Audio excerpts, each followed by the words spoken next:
Muling nanawagan si Arayat Mayor Jeffrey Lurie sa Department of Public Works and Highways o DPWH na simulan na ang pagkukumpuni sa nasirang bahagi ng 36-kilometer Arnedo Dike, partikular sa Barangay Kupang, na naapektuhan ng malakas na agos noong bagyong Nona noong December 2025. Hanggang sa ngayon, wala pa raw nasisimulang trabaho sa dike at nananatili ang panganib sa mga nakatira sa paligid. Buhay ang nakasalalay po kasi dyan, Ma'am Jen.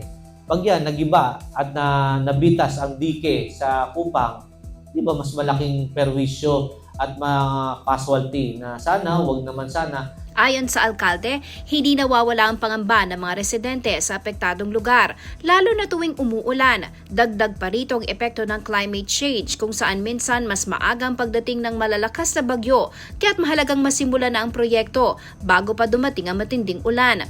Bagamat batid ng alkalde ang pangangailangan para sa agarang pagkukumpuni, nilinaw nito sa kanya mga nasasakupan na wala sa kamay ng lokal na pamahalaan ang pagpapagawa sa nasirang bahagi ng dike.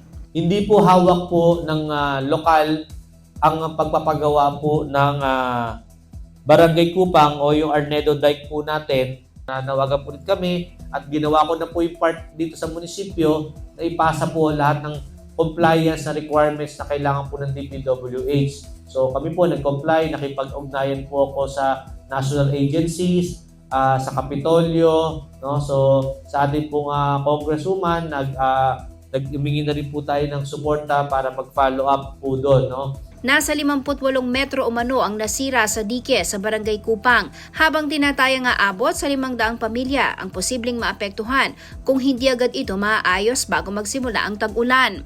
Coordinate ako sa kanila na inaayos nilang daw yung budget para mag-umpisahan na yung project sa Arnedo Dike.